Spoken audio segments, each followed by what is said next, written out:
asalaamaaleykum wa rahmatullah maa ngi nuyu askanu Sénégal maa ngi nuyu àdduna di nuyu particulièrement ñi ma nekkal di samay dëkkandoo mi samay mbokk ouvrier ñu am suñu naqar war koo wax àdduna bi ñëpp yëg ko ñu xam ne li ñuy xeexuñ ko pour ñun kese mais dañ koy xeex ndax suñuy ndawoo fi nekk suñuy doom suñuy rakk kon jaadu na lu mel ni bu amee àdduna bi yëpp yëg ne ñu ngi ñuy bëgg a néewal doole te defe naa ne nguur gu bees bi warul nangu ay milliers de personnes ñu leen di néewal doole. lan moo tax ngeen dajale tey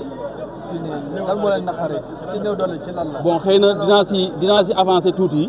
mais ki nga xamante ne moom moo yor suñu kàddu ñu koy wax Lamine Diouf moom dina si dugg à 100% moi c'était juste rek pour présenter wu wane sama cofeel ak sama fidélité ñi ma bokkal fii nga xamante ne mooy garage bi kon nag ñi ngi ñaawlu d'abord kii tax ki war a jóg pour yëkkati ñu te tegu ko fenn dudul noflaayu bakkanam te moom bir na ne ko li muy wax amul ci dëgg parce que fii bañ fii ñëw àll la woon boo xamante ne mairie moo ñu ko jox ñu nekkin fi ci nekkin bu rafet kon defe naa ne du ma ci avancé te xam naa ne Lamine dina ci wax loo xam ne man xëy na xaw ma ko waaye ñi ngi wax askan bi néewal doole bi ñu war a néewal doole le président de la république bu mu ko seetaan parce que fii ay milliers de jeunes ñoo fi nekk di daan seen doole nekkuñ fi di def agression xale bu bay école ñu indi la fii ñu formé la ba pare utal la foo nekk kon defe naa ne loolu waruñ ko sàggane te loolu lu rëy la ci askan bi te loolu rëy la fii ci suñu tund bi kon nag ñu ngi yemale foofu kàddu gi. ñu baal nga fàttali tur bi. man maa ngi tudd Moustapha Fofana nekk responsable fii ci Rufisque ba pare ànd ak samay frère samay xarit ak samay wëllëre kii di Lamine Diouf kii di suñu doyen Meng kii di Jabel am na yeneen responsable yoo xam ne waroon nañoo ñëw mais jàppul ne xëy na balaa ñoo jeexal dinañ yegg si. merci beaucoup. waaw man maa ngi tudd Lamine Diouf d'accord lan moo waral seen daje bi léegi tey. waaw suñu daje bi mën naa ne bokk na ci daje yi ñu fi daan daje waaye daje bii da cee raw daje bi li ko waral moo di ñun waa Rufisque fii ñu nekk mu di Rufisque xëy ñu xëy rek daal di fii ñëw bi ñu fii ñëw jaaruñu ci fenêtre ci buntu la ñu jaar bunt bu ñu jaar moo di Aline Mar muy monsieur le maire bu Tëngéej ñun ñi fi nekk ñëpp Aline Mar moo ñu jox ñu nekk fi te ay kayit la ñu jox ñun pour ñu nekk fi diiran bi ñu fi nekkeet maire yi dañ doon dem di fay quittance chaque fin de mois Aline Mar ci boppam moo ñu jox fii ñu nekk biir bi ñu fi nekkeek léegi am na ay tentatives yu bëri yu daal suñu kaw kii ñuy wax Serigne Niang moo ci mujj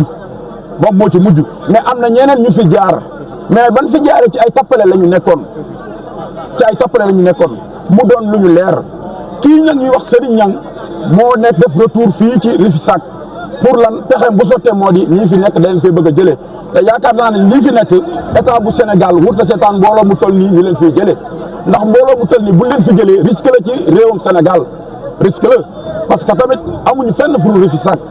ñun ñi fi nekk boo xoolee tey li fi nekk ci nit mat na 1500 personnes wala mu ëpp ko te ñu bëri fii lañ yaakaar te pexe yooyu nga xam si ñoom ñu ngi koy def pour jot suuf si jàpp naa ne du jàll te man gëm naa ne du jàll ndaxte bëri na nañu fi jaar pour pexe yooyu mu jàll te jàllul waaye nag li may interpréter mooy di état bu Sénégal man jàpp naa ne nguur gu bees gii du seetaan lu mel nii di am ndaxte ñun maanaam li ñuy woowee secteur informel maanaam ñun am nañ maanaam développement bu Sénégal am nañ ci pourcentage bu mag a mag bu ñuy def ndax fii ay commerçant ñi ngi fi ay ouvrier ñi ngi fi ay formateurs ñi ngi fi parce que dañoo war a dooleel ouvrier parce que ouvrier cim réew bokk na ci développement bi gën a mag parce que imagine tey jii man soudeur lay def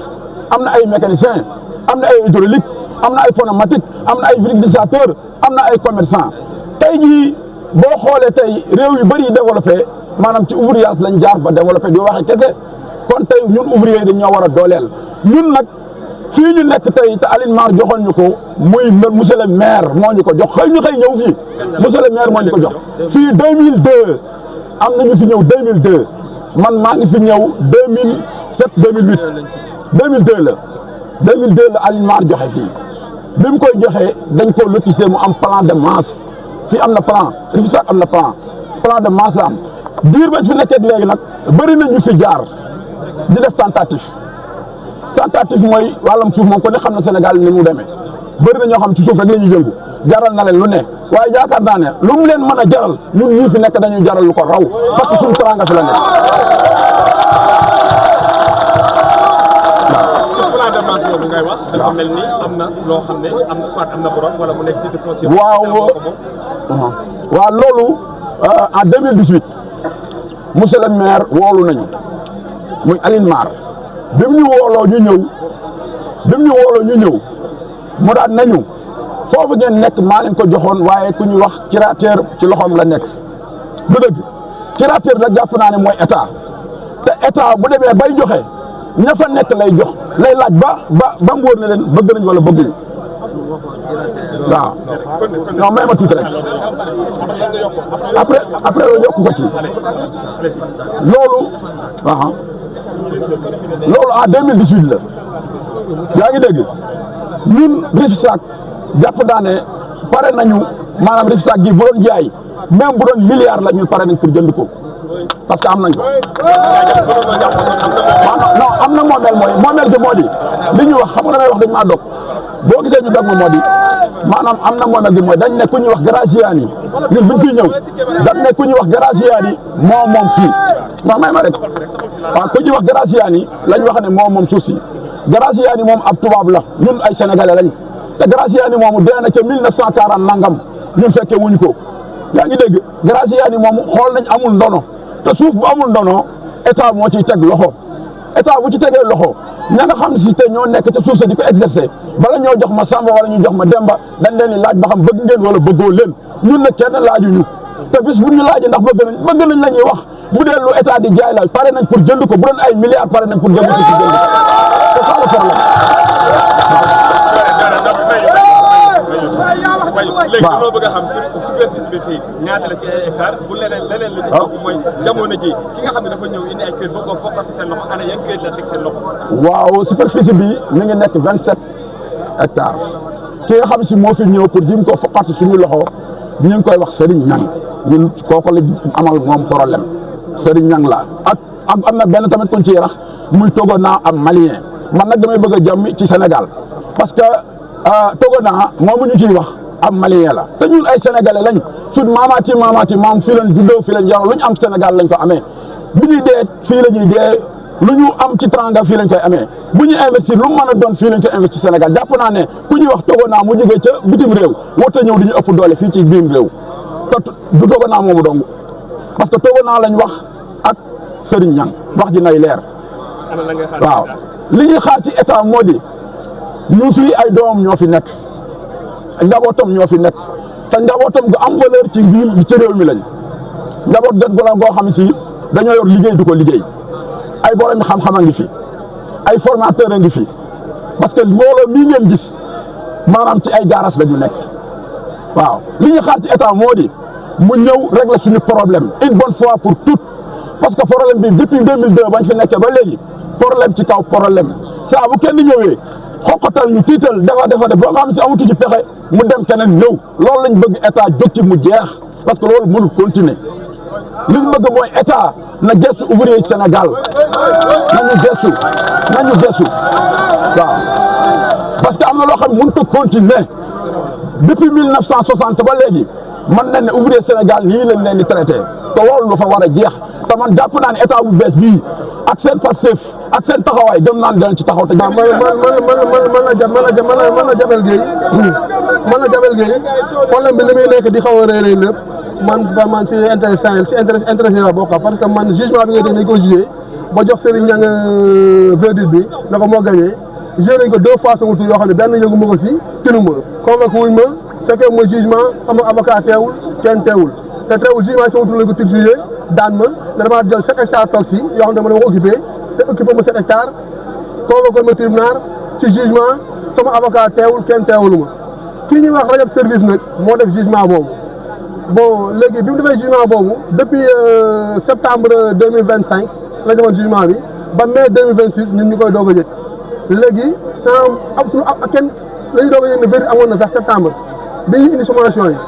donc léegi nag ki nga xam ne mooy Rajab service boobu depuis année yu tegaloo yi à partir de 2000 bi état gouvernement bees bi ñëwee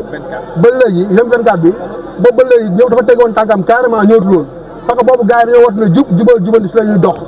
boobu la fi gëjoon na ñëwatu woon depuis nag bi mu toogee ba 2 ans yi jeex mu xam ne daanaka xaw na affaire yi xaw naa seet ak yooyu si na engagé waat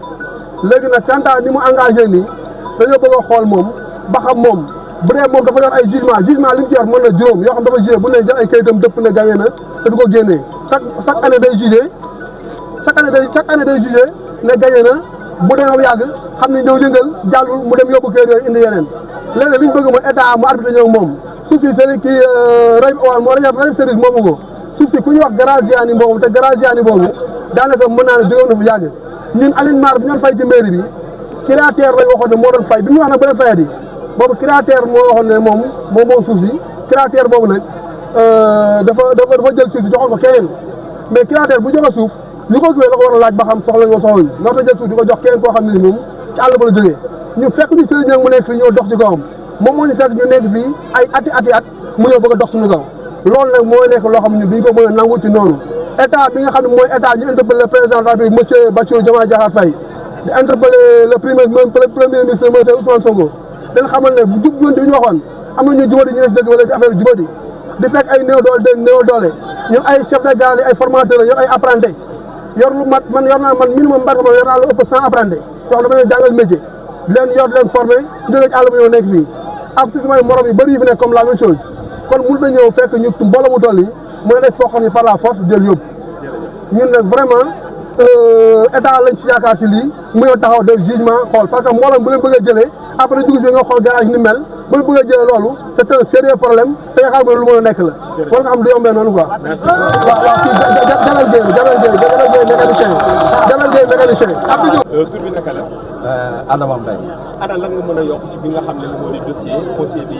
dox ci diggante Modou Niang boobu ak ndaw yi liggéey fii. Bon, je vous remercie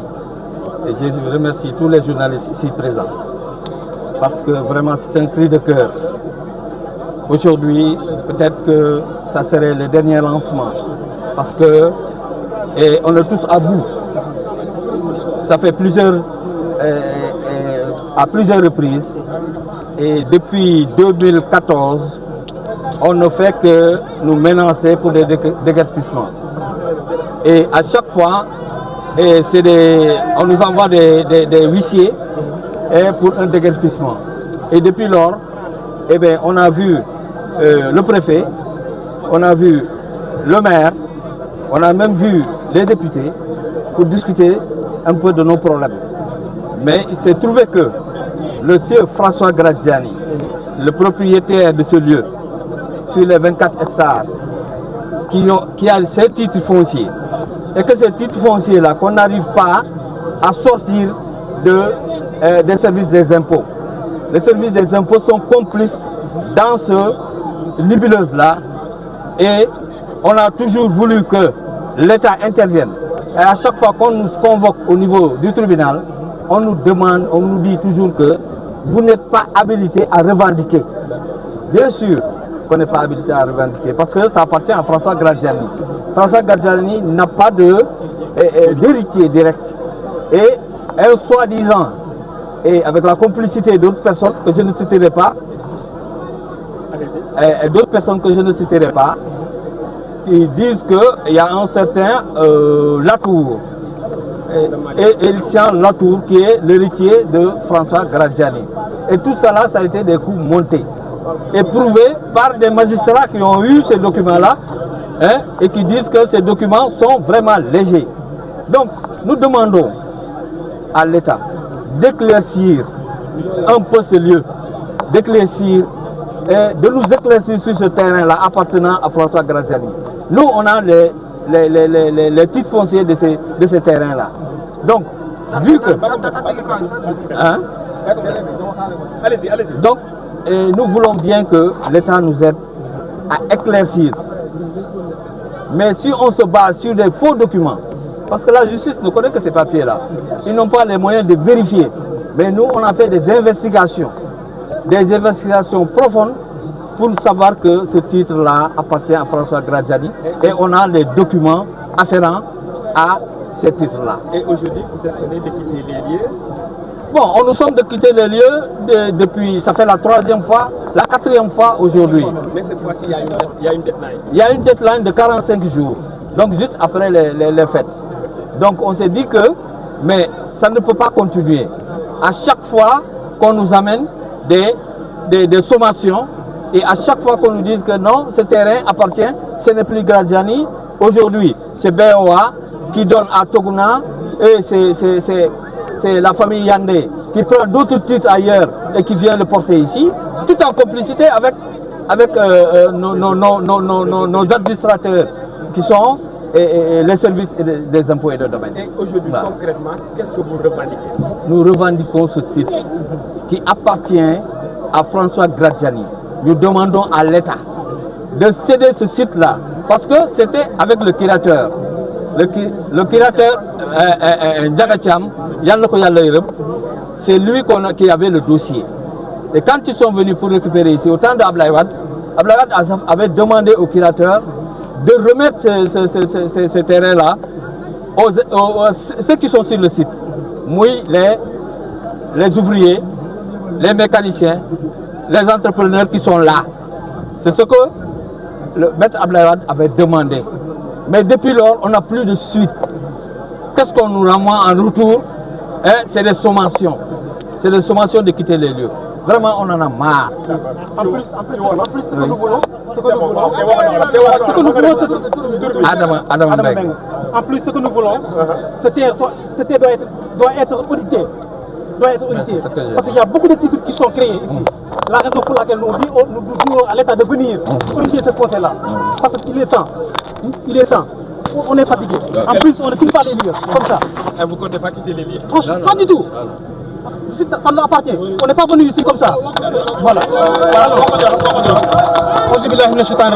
Ya rabbana it faxduran waaw Ousmane Faye la dañuy wax ne rek fii ñëw ñu fi rek non fii bi ñu fiy ñëw ay garab lañ fi fekk dagg garab yi góor garab yi yaa may dégg jël suñuy camion rembale ko def ci xaalis bu bëree kon ñun dañoo am mérite fii nii tey ngeen di sàkku ci état bi ñu auditer mu ñëw auditer terrain bi parce que bu ko auditer dina gis lañ koy wax parce que Graziani moo ko moom titre bi fi njëkk am mooy Graziani kon titre beneen bu fi am kon war nañoo xool fan la ko jëlee. yaa ngi koy wax ne nga bëri na ay voilà tur yu fi ñëw pour mën a jot. bëkku bëri nañ trop waaw mën nañ presque 5 personnes waaw y a un certain Rajab Service ku nekk xam na Rajab Service ki ko moom muy Serigne Niang d'ailleurs sax moom ñëw na fi moom en personne yónni fi doomam yónni fi imam ak magam li ñu wax du ñun diffamé wuñu dëgg la ñuy wax moom moo fi yónni doomam yónni fi magam yónni fi imamam ni daa bëgg waxtaan ak ñun sax ma sax 6 mois tey jii mu ñëw naan te moom waxtaan la woote tey mu bëgg ñëw naan day jël suuf si loolu dañ ko nangu tey dañ ko nangul la ndax xam ne lii lu mu ko jaral nañu ko suñu bakkan lañu jaral te ñu état bi ni ko état bi na ñëw gaaw def li muy def balaa bakkan di fi tuuru parce que bu fi ñëwul loolu dina am te 45 jours lañu te 45 jours demuñu fenn on va nulle part